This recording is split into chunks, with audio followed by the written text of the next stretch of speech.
माननीय उपसभापति महोदया, आज मैं सेंट्रल आर्म पुलिस फोर्स के बिल का समर्थन करने के लिए और क्यों खड़ा हुआ हूं, इसका मैं बिंदुवार विवरण सदन के सामने रखना चाहूंगा। हम सब जानते हैं कि बीएसएफ को कहा जाता है it is first line of defence.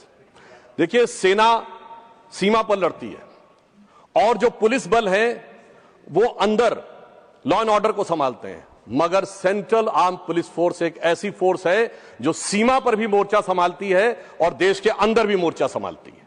यानी हम कह सकते हैं कि it is not just the India's first line of defence, it is India's main line of internal defence. And Modi सरकार is trying its tooth and nail to defend the interest of these forces who are the main line of India's defense. अब इन बलों के प्रति सरकार का जो मूल्यांकन है यदि करना है किसी को, तो मुझे लगता है तीन आधार पर करना चाहिए। एक है कि उनकी कैपेबिलिटी कैसे बढ़ रही है, यानी प्रतिरक्षा क्षमता। दूसरा है कि प्रशासनिक व्यवस्था यानी एडमिनिस्ट्रेटिव सिस्टम कैसे काम कर रहा है, और तीसरा है कि मोरल कैसे काम कर रहा है। महोदया, मैं आपके संज्ञान में लाना चाहता हूं कि यह बदलाव सरकार आने के साथ ही दिखाई पड़ गया। 2014 26 मई को हमारी सरकार आई और आप सबको ध्यान होगा 2014 से पहले बीएसएफ, वो हमारा सेंट्रल पैरामिलिट्री फोर्स जो कि बॉर्डर पे तैनात रहता था, शेलिंग की बहुत घटनाएं आती थी और उस समय बीएसएफ के डीजी का फोन आया तत्कालीन गृह मंत्री राजनाथ सिंह जी के पास कि सर शेलिंग हो रही है, हमने सफेद झंडा दिखा दिया है। तो पूछा गया सफेद झंडा क्यों दिखाया है, तो कहा गया सब हमें यही आदेश है कि जब शेलिंग हो तो सफेद झंडा दिखाना है। तो गृह मंत्री जी ने उत्तर दिया, अब ये मोदी की सरकार है, अब सफेद झंडा नहीं दिखाना है, जितनी शेलिंग होगी उससे ज्यादा मुंहतोड़ जवाब देना है। और हम सब लोग सर, ये बाकायदा अभी आगे बोल रहा हूं, उससे सबूत आपको स्वयं मिल जाएगा। और सर, ऑथेंटिकेशन यह है कि 2014 के बाद ऑपरेशन सिंदूर के अलावा पिछले 10 साल में कितनी शेलिंग की घटनाएं हुई नहीं दिखाई पड़ती है, इस बात का प्रमाण है। और दूसरा, मैं यह भी कहना चाहता हूं सर, एक कहावत होती है कि जो तो को कांटा बोए ताहे बो तू फूल, मगर हमारी सरकार ने कहा जो देश के विरोध काम करेगा तो जो तो को कांटा बोए ताहे बो तू भाला, वो भी तो समझे जरा कि पड़ा किसी से पाला।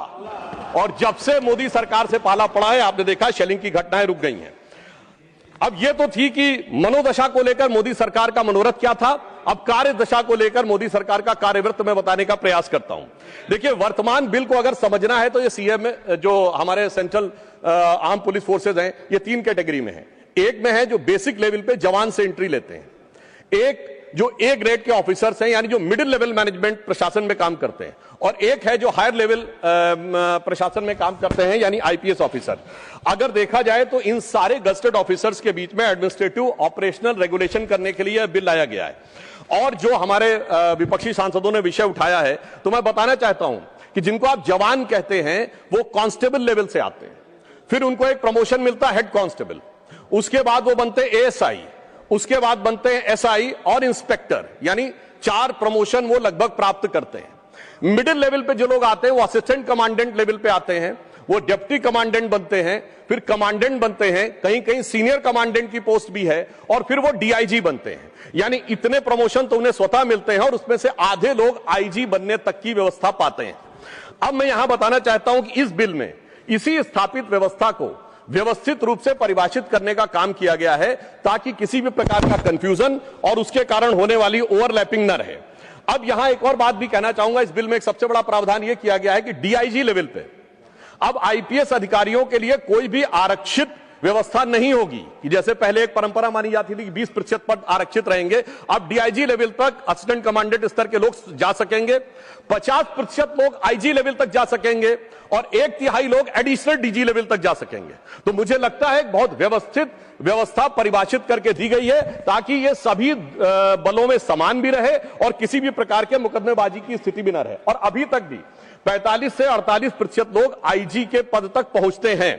अब यहां पर मैं यह भी बताना चाहता हूं कि जो यह कहा जा रहा है कि इससे मॉरल पर विपरीत प्रभाव पड़ेगा, तो एक स्टैटिस्टिक्स देना चाहता हूं। 10 लाख से अधिक लोग, 11 लाख के लगभग की पैरामिलिट्री फोर्सेस की पूरी स्ट्रेंथ है, इसमें जो गजेटेड ऑफिसर्स हैं वो केवल 1 से 1.5% है, और उनमें भी जो आईपीएस ऑफिसर्स हैं वो उसका भी 1 से 1.5% है, यानी 0.01 से लेके 0.015% पदों के ऊपर इसका प्रभाव पड़ रहा है। इस आधार पर यह कहना कि 11 लाख फोर्सेस के मॉरल पर इसका प्रभाव पड़ेगा, यह तर्क संगत नहीं लगता है। हां, यद्यपि मॉरल की बात अभी हमारे कई विपक्षी सांसदों ने उठाई, प्रोफेसर राम गोपाल जी ने कहा, संजय सिंह जी ने कहा, चौधरी साहब बोल रहे थे, तो मैं याद दिलाना चाहता हूं महोदया, जब संसद के ऊपर आक्रमण हुआ था तो जिन सेंट्रल फोर्सेस के जवानों ने अपनी जान गंवाई थी, अफजल गुरु को सर्वोच्च न्यायालय से फांसी की सजा होने के बाद 7 साल तक क्षमा याचना लंबित रखी गई थी, तब मॉरल नहीं गिर रहा था। दूसरा, और इतना ही नहीं, उस समय उन लोगों ने आक्रोश में आकर अपने मेडल वापस कर दिए थे, तब मॉरल नहीं गिर रहा था। और मैं कहना चाहता हूं, मगर सोनिया जी की आंखों में तब भी आंसू नहीं आए थे, पर बकौल सलमान खुर्शीद बटाला हाउस इनकाउंटर के आरोपियों के लिए आंखों में आंसू आए थे। यह दर्शाता है कि किस प्रकार के हमारे सुरक्षा बलों के मॉरल के ऊपर किस ढंग की राजनीति की जाती थी। परंतु हमारी सरकार तीनों स्तरों पर, जवान, मिडिल लेवल एडमिनिस्ट्रेटिव ऑफिसर और हाई लेवल एडमिनिस्ट्रेटिव ऑफिसर, तीनों की गुणवत्ता और व्यवस्था को लेकर पूरी तरीके से संवेदनशील है। और मैं कहना चाहता हूं कि जो आईपीएस ऑफिसर्स हैं, अगर आप ये देखें तो सरकार ने व्यवस्था की है कि आईजी के लिए 50% पद सहायक कमांडेंट संवर्ग से भरे जाएंगे और 50% आईपीएस से। एडिशनल डीजी में 67% आईपीएस से और 1/3 पोस्ट जो है वो असिस्टेंट कमांडेंट स्तर से ली जाएंगी। डीजी पद पे जो रहेंगे वो आईपीएस अधिकारी रहेंगे।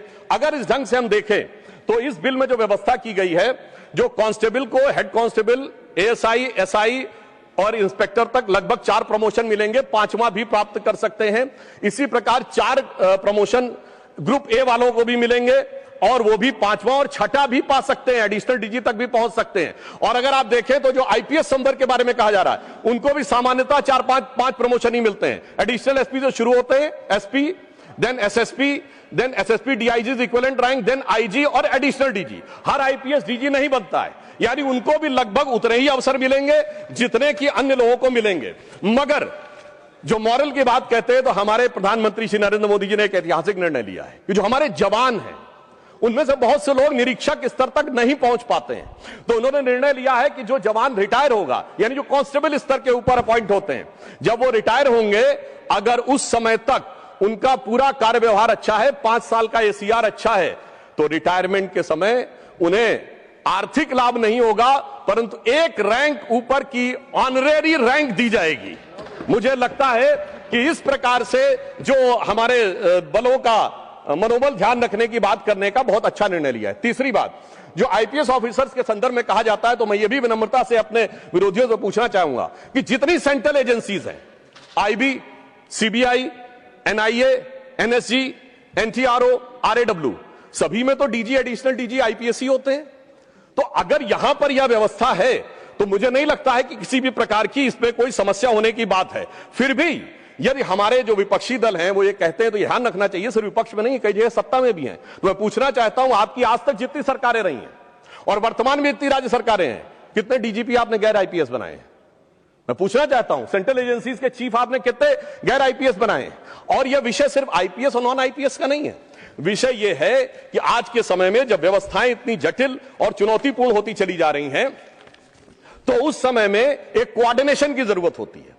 अगर आपको एनआईए के साथ भी कोऑर्डिनेट करना है, बीएसएफ को, और उधर स्टेट पुलिस के साथ भी कोऑर्डिनेट करना है, तो जिन लोगों को स्टेट पुलिस में धरातल पर काम करने का भी अवसर मिला हो और दूसरी एजेंसीज में भी वो समान रूप से काम कर रहे हो, तो मुझे लगता है इस कारण से वो कोऑर्डिनेशन अधिक बेहतर और प्रभावी हो सकता है। इसलिए ही यह व्यवस्था की गई है। जैसे मैं एग्जांपल के लिए कहना चाहूं कि अगर सीआईएसएफ स्टेट ये एयरपोर्ट को देखती है और उन्हें सूचना मिले किसी स्टेट की इंटेलिजेंस से कि कोई ऐसा अवांछित व्यक्ति आया है जो कहीं पर सीआरपीएफ को चकमा देकर आने में सफल हो गया है, और उसके बारे में एनटीआरओ से कोई इनपुट आया है, तो अब आप सोचिए, आज के जमाने में यदि इस कॉम्प्लेक्स सिचुएशन को ट्रैक करना है तो ऐसा संवर्ग ऊपर के लेवल पे चाहिए जो उन सारी जगहों पे कहीं ना कहीं रह चुका हो और उन जगहों पर कार्य करने का उसको अनुभव हो। तो मुझे लगता है यह व्यवस्था किसी के खिलाफ नहीं है, सबको न्याय देने के लिए और सबकी वस्तुस्थिति को अच्छे ढंग से स्थापित करने के लिए की गई है।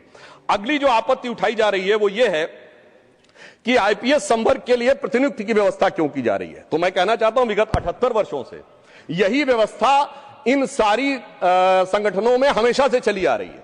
केवल इस बिल के द्वारा उस व्यवस्था को एक स्थापित व्यवस्थित रूप प्रदान किया जा रहा है, यानी एक स्ट्रक्चर्ड फॉर्म प्रदान किया जा रहा है।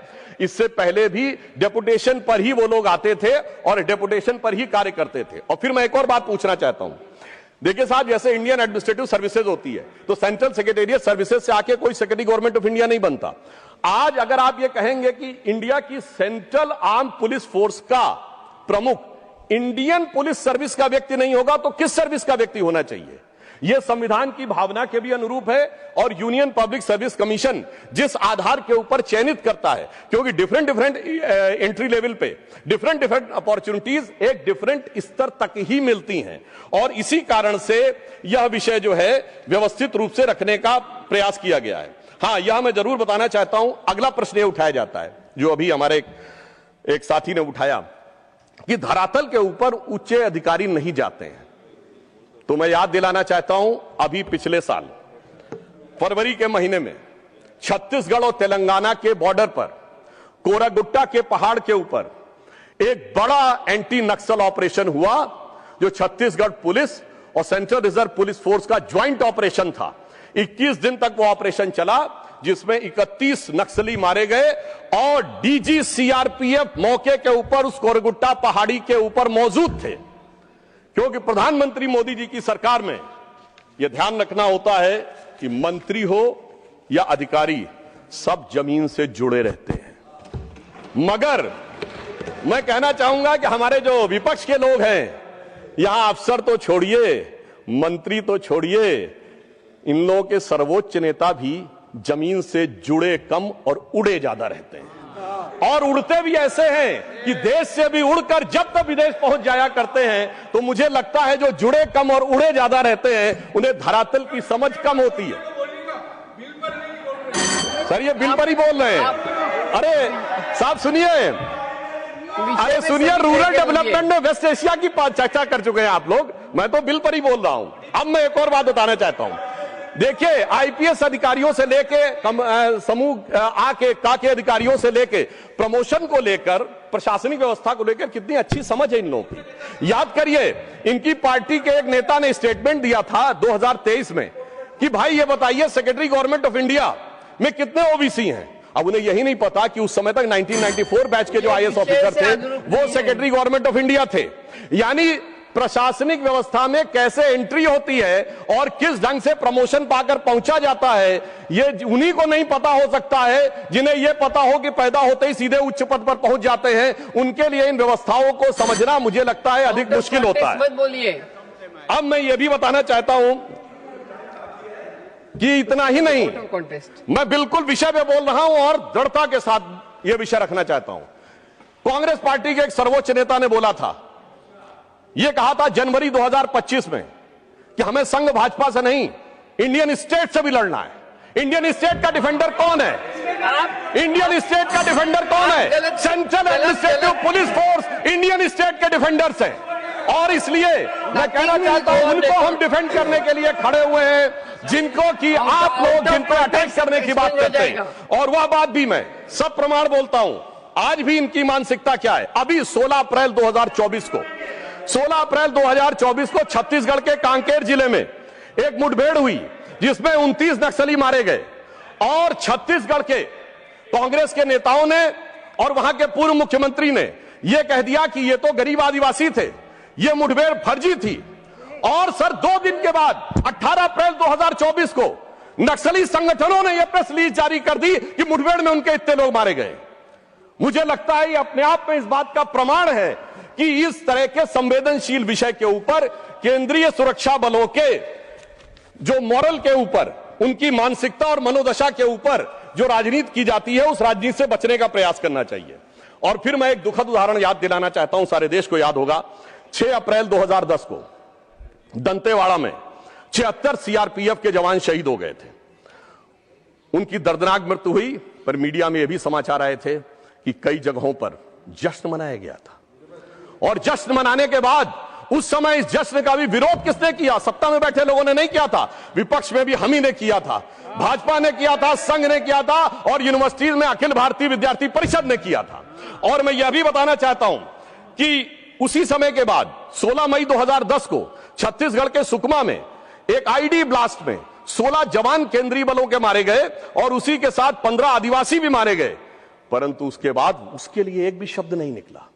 बड़े आश्चर्य और दुखद की बात है कि जिस प्रकार के लोग, और मैं सभापति महोदया यह भी कहना चाहता हूं, भारत के केंद्रीय सुरक्षा बल अपनी जान पर खेलकर जिस नक्सल समस्या से लड़ रहे थे, और उस समय की कांग्रेस सरकार की सुप्रीम लीडर की अध्यक्षता में हो रही super cabinet national advisory council के कई सदस्य ओपनली उस समय माओवादियों के समर्थन और हमारे केंद्रीय सुरक्षा बलों के आरोपित करते हुए स्टेटमेंट देते थे। मैडम, ये सीएपीएफ के अगेंस्ट में दिए गए स्टेटमेंट है, अगर होगा तो मैं कोट भी कर दूंगा, इसलिए मैं बिल्कुल विषय के ऊपर ही बोल रहा हूं।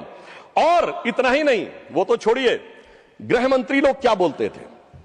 चिदंबरम साहब ने 22 सितंबर 2011 को, ये इंडियन एक्सप्रेस में खबर छपी हुई है, उनका स्टेटमेंट वाइडली सर्कुलेटेड है मीडिया में, जिसमें उन्होंने कहा माओवादियों से आपको कुछ करने की जरूरत नहीं है, ना आप हथियार छोड़िए, ना अपना संगठन समाप्त करिए, ना विचारधारा छोड़िए, बस केवल बातचीत के लिए आ जाइए और अपना विचार भी नहीं बदलिए। मगर अब हमारी सरकार है, गृह मंत्री अमित शाह जी के नेतृत्व में, अब हथियार भी छोड़ने पड़ेंगे, विचार भी बदलने पड़ेंगे और राष्ट्र की मुख्य धारा में भी आना पड़ेगा। और सभापति महोदया, अगर आप मॉरल की बात करते हैं तो एक मॉरल दूसरे गृह मंत्री जी का भी था, जिन्होंने सितंबर 2024 में जाकर यह कहा कि जब वो कश्मीर में जाते थे, यद्यपि सेंट्रल पैरामिलिट्री फोर्सेज उनको पूरी सिक्योरिटी दे रहे होते थे, तो उनकी हालत क्या होती थी, वह शब्द असंसदीय है, उसे बोला नहीं जा सकता। तो मैं कविता के रूप में कहना चाहूंगा, यह सुशील कुमार शिंदे जी का बयान था उसके ऊपर, कि लहू लुहान थी घाटी और झेलम डरी हुई थी, खामोशियां रातों की दिन में भरी हुई थी, और दहशत का था वो आलम, डल लेक घूमने में गृह मंत्री के पैरों के नीचे धरती फटी हुई थी। अब मैं बताना चाहता हूं हमारी सरकार में क्या हुआ। हमारे सेंट्रल रिजर्व पुलिस फोर्स के 40 जवान पुलवामा में शहीद हुए, तो हमने बालाकोट तक जाके धरती हिला दी। हमने क्या किया, उसका प्रमाण पाकिस्तान की नेशनल असेंबली में अगर एक मंत्री ने खड़े होकर कहा कि हमने पुलवामा तक जाके मारा है, तो दूसरे जो उनके मंत्री थे उनका वीडियो अवेलेबल है, कोई जाके देख ले। अयाज सादिक ने कहा कि उस समय के फॉरेन मिनिस्टर शाह महमूद कुरैशी साहब बैठे हुए थे, आर्मी चीफ आए, आर्मी चीफ के पांव कांप रहे थे और उन्होंने कहा खुदा का वास्ता है अभिनंदन को वापस कर दो, वरना शाम तक भारत अटैक कर देगा। ये अंतर है हमारी सरकार और उनकी सरकार में। वहां गृह मंत्री के पांव कांपते थे, यहां पाकिस्तान के आर्मी चीफ के पांव कांपते हैं। यह मोदी सरकार और पूर्ववर्ती सरकारों के बीच का अंतर है। और मैं एक और बात भी बताना चाहता हूं, हमारी सरकार आने के बाद क्या हुआ, दंतेवाड़ा का वो क्षेत्र जो बहुत नक्सल प्रभावी माना जाता था, 9 मई 2015 को प्रधानमंत्री नरेंद्र मोदी जी ने वहां रैली करके दिखा दी। यानी उससे पहले यह कल्पना से परे था कि नक्सल प्रभावी क्षेत्र में प्रधानमंत्री की रैली हो सकती है, पर प्रधानमंत्री जी ने कहा कितनी भी प्रकार की सुरक्षा की चिंता किए बगैर उन्होंने जाकर वहां हमारे सेंट्रल पैरामिलिट्री फोर्सेस का मनोबल बढ़ाया। फिर मैं बताना चाहता हूं, सुकमा जिले में एक जगह है चिंता गुफा, जहां यह माना जाता था, नक्सल्स कहते थे हियर गवर्नमेंट डजंट एग्जिस्ट, यहां सिर्फ हमारी सरकार चलती है। और उस समय हमारे गृह मंत्री राजनाथ सिंह जी ने जाकर चिंता गुफा में दौरा करके दिखा दिया, यानी हमारी सरकार ने दिखाया कि जहां जहां पर सेंट्रल पैरामिलिट्री फोर्सेस पोस्टेड है उनके मॉडल के लिए करेंगे। और अब हमारे गृह मंत्री अमित शाह जी के आने के बाद तो उस इलाके का वातावरण बदला हुआ दिखाई पड़ता है। वो बस्तर जहां कभी नक्सली घटनाएं होती थी, आज 2024 और 2025 में बस्तर में ओलंपिक करके दिखा दिया।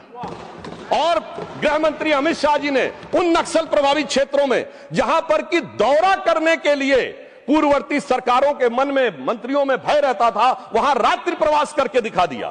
और इतना ही नहीं, उस जो कार्यक्रम में कोई सरकारी कार्यक्रम नहीं था, बस्तर ओलंपिक 2024 में 1,65,000 युवाओं ने सहभागिता की और 2025 के ओलंपिक में 3,91,000 युवाओं ने सहभागिता की। अर्थात जन जन का समर्थन और सुरक्षा बलों का मनोबल दोनों को एक साथ हमने आगे लाकर करने का प्रयास किया और यह तभी संभव हो पाया जब सिक्योरिटी फोर्सेस की पूरी कैपेबिलिटी और सरकार को उनका पूरा समर्थन था। और फिर एक दूसरे सांस्कृतिक कार्यक्रम का आयोजन किया गया जिसमें राष्ट्रपति द्रौपदी मुर्मू जी गई इसी फरवरी में उद्घाटन में और गृह मंत्री अमित शाह जी ने समापन किया।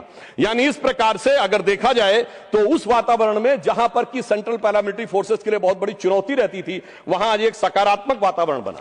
मगर सभापति महोदया, कुछ पैरामिलिट्री फोर्सेस ऐसे जिनका नाम भी कुछ याद दिलाता है, जैसे Indo Tibetan border police, Bharat Tibet सीमा पुलिस। यह नाम याद दिलाता है कि जब भारत आजाद हुआ तो भारत की सीमा तिब्बत से मिलती थी, चीन से नहीं मिलती थी। भारत तिब्बत सीमा पुलिस उस बात का प्रमाण है। मगर क्या करें, अचकन शेरवानी पहनने वाले, उर्दू और अंग्रेजी बोलने वाले, मंदिर के में डिप्रेशन महसूस करने वाले पंडित जी की शेरवानी में लगे हुए गुलाब ने इतने कांटे बो दिए कि भारत तिब्बत सीमा पुलिस, आज भारत तिब्बत सीमा भारत चीन की सीमा में आ गई और वो कांटे आज तक भारत के हृदय में पड़े हुए हैं। दूसरी बात मैं याद दिलाना चाहता हूं, हमारे बहुत प्रबुद्ध लोग बैठे हुए हैं विपक्ष की तरफ। इंडो तिब्बतन बॉर्डर पुलिस की स्थापना कब हुई? 24 अक्टूबर 1962। 20 अक्टूबर 1962 को चाइना ने अटैक कर दिया, तब याद आया कि सीमा की सुरक्षा के लिए कोई बल भी होना चाहिए। इसके लिए संस्कृत में कहावत होती है, प्रोदीप्ते भवने चकूप खननम, यानी आग लगने की संभावना हो तो पानी पहले से मत रखो, जैसे ही भवन में आग लगे वैसे ही कुआं खोदना शुरू करो। मुझे लगता है कि यह दूरदृष्टि कैसी थी भारत की सुरक्षा के लिए। यह आईटीबीपी का जो स्थापना और उसका वातावरण यह दिखाता है। अब इसमें कौन सी बुद्धि कही जाए सभापति महोदय, चूंकि बाल बुद्धि शब्द अब आजकल असंसदीय हो गया है तो उसको मैं प्रयोग नहीं करूंगा। अगर आ की जगह ए की मात्रा लगा दी जाए तो शायद वह बुद्धि इस प्रकार की परिस्थितियों के लिए अधिक युक्तिसंगत साबित होगी। मैं दूसरा उदाहरण देना चाहता हूं कि सुरक्षा बलों में सेंट्रल पैरामिलिट्री फोर्सेस का राजनीतिक आधार पर दुरुपयोग करके कैसी समस्या उत्पन्न की जाती है। 2 जून 1995 का लखनऊ का स्टेट गेस्ट हाउस कांड, 31 मई 1995 को मान्यवर काशीराम जी ने तत्कालीन मुलायम सिंह यादव सरकार से समर्थन वापसी का लेटर लिखा था और वो लेटर भी मेरे पास अगर कहेंगे तो ऑथेंटिकेट कर दूंगा, जिसमें उन्होंने साफ साफ लिखा कि एससी एसटी के ऊपर होने वाली कंसिस्टेंट एट्रोसिटीज और सरकार के द्वारा कोई सुनवाई न होने के कारण, और उन्होंने यह भी लिखा कि भयंकर रिगिंग पंचायत चुनावों में होने के कारण हम उस सरकार से समर्थन वापस लेते हैं। और उन्होंने सेंट्रल पैरामिलिट्री फोर्सेस की सिक्योरिटी की डिमांड की और उस समय केंद्र में कांग्रेस की सरकार थी, परंतु इसके बावजूद सीआईएसएफ जो लखनऊ में थी वो नहीं पहुंची। 2 जून 1995 का वो वाकया है।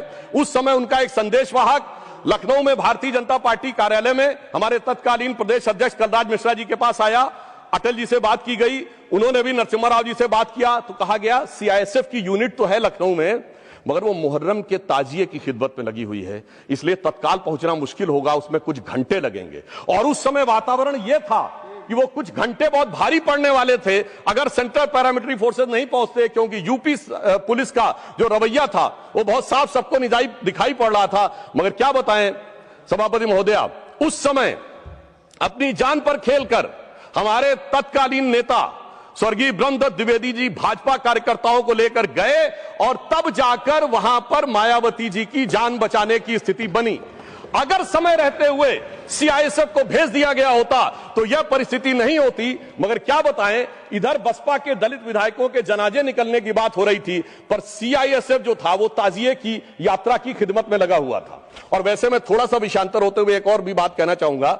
आजकल खमैनी साहब का बड़ा नाम लिया जाता है, जो शियाओं के धर्मगुरु थे, मगर साहब लखनऊ में शियाओं का मुहर्रम का जुलूस निकलने नहीं दिया जाता था, प्रतिबंध रहता था। वो तब शुरू हुआ जब अटल जी की सरकार आई 22 साल के बाद, तब जाके शियाओं का मदे साहबा का जुलूस निकलना शुरू हुआ, क्योंकि केंद्रीय सुरक्षा बलों का भी जो प्रयोग है वो धरातल पे तौल के किया जाता है। ये वाला वोट बैंक मजबूत है तो कोई बात, इसमें भी कौन शिया मजबूत है कि सुन्नी मजबूत है उसके आधार पर सीआईएसएफ के डिप्लॉयमेंट को देखा जाता था। अब यहां मैं ये कहना चाहूंगा, आज भी आपने देखा होगा बीएसएफ के ऊपर इस प्रकार के आरोप लगते थे जब कांग्रेस की सरकार थी। कि बांग्लादेश से इन्फिल्ट्रेशन हो रहा है। मैं कहना चाहता हूं बीएसएफ की गलती नहीं थी, लैंड बाउंड्री एग्रीमेंट ही नहीं था। आधा गांव बांग्लादेश में, आधा गांव भारत में। 2016 में मोदी जी की सरकार ने आने के बाद वहां पर डिमार्केशन किया, लैंड बाउंड्री एग्रीमेंट हुआ। अब या तो गांव भारत में है या गांव बांग्लादेश में है। उसके बाद वहां कांटे की बाढ़ लगाई गई। इस कारण से अब इन्फिल्ट्रेशन रुका। मगर एक राज्य है जहां अभी तक भी फेंसिंग नहीं हो सकी है, वो है पश्चिम बंगाल। इसलिए अगर वहां पर बीएसएफ को जमीन नहीं मिल रही है तो मेरे विपक्षी साथियों से मैं पूछना चाहूंगा कि सेंट्रल पैरामिलिट्री फोर्स या सेंट्रल आर्म पुलिस फोर्सेस के लिए आपके मन में क्या है, यह इस बात से बहुत साफ हो जाता है। हाँ, एक बात मैं और कहना चाहता हूं कि चुनावों में 1989 तक सेंट्रल आर्म पुलिस फोर्सेस का उपयोग नहीं होता था। टीएन शेषन जी ने इसकी शुरुआत करवाई। पहले लोकल पुलिस यूज होती थी और जब तक लोकल पुलिस होती थी धड़ाधड़ चुनाव जीतते थे। जब से central arm paramilitary forces 96 onwards deploy होनी शुरू हो गई हैं, क्योंकि वो उस राज्य के नहीं होते हैं, उनका किसी प्रकार का कोई कनेक्शन और वो नहीं होता है, उसके बाद से कांग्रेस और हमारे विपक्षी दलों के दिन थोड़ा गर्दिश में आने लगे हैं। क्योंकि पुराने जमाने में जैसे बूथ कैप्चरिंग और अन्य चीजें होती थी, सीएपीएफ के जवानों के द्वारा वो संभव नहीं होती। और मैं कह सकता हूं कि चुनावी ड्यूटी में हमारे सेंट्रल आर्म पुलिस फोर्सेज ने बहुत ईमानदारी, दृढ़ता और तत्परता के साथ काम किया है। आज भी पश्चिम बंगाल चुनाव में यह सवाल उठाया जाता है कि इतनी कंपनीज सीआरपीएफ की क्यों भेजी जा रही हैं। उसका बड़ा स्पष्ट सा कारण है। पहले 6-7 चरणों में चुनाव हो रहे थे, तो एक जगह से कंपनी रहेगी, दूसरे चरण में चली जाएगी, तीसरे में, अब 2 चरण में चुनाव है, तो मानी हुई बात है 3 गुनी अधिक कंपनीज की आवश्यकता तो होगी। इसलिए मैं अपने विपक्षी दलों से कहना चाहता हूं कि सेंट्रल आर्म पुलिस फोर्सेज के ऊपर किसी भी प्रकार की इस प्रकार की राजनीति से बचने का प्रयास करना चाहिए। जहां तक फोर्सेज की बात है तो इनके मॉडर्नाइजेशन के संदर्भ में, कल्याण के संदर्भ में ड्यूटी पे मृत्यु के दौरान 25 लाख और अगर एक्शन के दौरान मृत्यु होती है तो 35 लाख की व्यवस्था की गई है। व्यावसायिक शिक्षा पाने वाले जवानों के, जो हताहत जवान हैं, उनके बच्चों विधवाओं के लिए 3,000 रुपए महीने की स्कॉलरशिप की व्यवस्था की गई है। 2022 में सीएपीएफ पुनर्वास योजना शुरू की गई है। और दुर्गम क्षेत्रों में जाने के लिए अगर देखा जाए तो हवाई यात्रा की सुविधा भी की गई है। आधुनिकीकरण के लिए भी, सेंट्रल आर्म पुलिस फोर्सेस के आधुनिकीकरण के लिए भी कई मैकेनिज्म बनाए गए हैं। Indian cyber crime coordination centre बनाया गया है, national cyber crime portal centre बनाया गया है और 2021 में citizens financial cyber fraud reporting and management system बनाया गया है, जिसके द्वारा 1930 हेल्पलाइन का प्रयोग करते हुए अब तक 17.82 लाख शिकायतें और 5500 करोड़ रुपए जनता के डूबने से बचाए जा चुके हैं। इसलिए मैं महोदया यह कहना चाहता हूं कि हमारी सरकार ने सेंट्रल आर्म पुलिस फोर्सेस की व्यवस्था, सेंट्रल आर्म पुलिस फोर्सेस की मनोदशा और सेंट्रल आर्म फोर्सेस की एडमिनिस्ट्रेटिव कैपेबिलिटी, तीनों के लिए बहुत शानदार तरीके से, संवेदनशील तरीके से काम किया है। और इतना ही नहीं, इस वातावरण को बढ़ाने के लिए, इस वातावरण को और बेहतर करने के लिए अगर देखें तो गृह मंत्री अमित शाह जी ने एक और अनोखी पहल की शुरुआत की है। उन्होंने जवानों को वृक्षारोपण के कार्य के लिए लगाया है। वृक्षारोपण के कार्य से एक सकारात्मक वातावरण उत्पन्न होता है और उसमें अब तक 7 करोड़ पौधे हमारे सीएपीएफ के जवानों के द्वारा लगाए जा चुके हैं। अर्थात अब और एक और बात यह है कि पहली बार सीआईएसएफ में महिला बटालियन अलग से स्थापित करने की व्यवस्था प्रधानमंत्री मोदी जी की सरकारों ने की है। और जो हॉरिजॉन्टल व्यवस्था रिजर्वेशन की कई स्थानों के ऊपर सीएपीएफ में हमारी सरकार ने की है। सेना से आने वाले अग्निवीरों के लिए भी यहां पर पदों को आरक्षित करने की व्यवस्था सीएपीएफ में की है, ताकि आर्म फोर्सेस के साथ एक बेहतर तारतम्य बना रहे।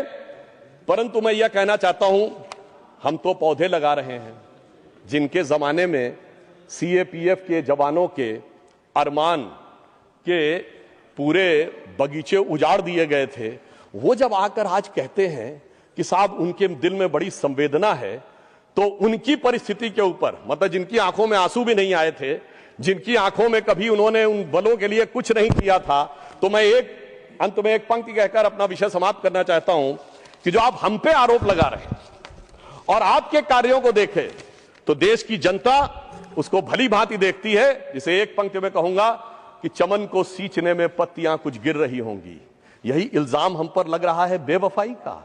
चमन को सींचने में पत्तियां कुछ गिर रही होंगी, यही इल्जाम हम पर लग रहा है बेवफाई का। मगर कलियों को जिसने रौंद डाला अपने हाथों से, वही दावा करे हैं अब चमन की रहनुमाई का।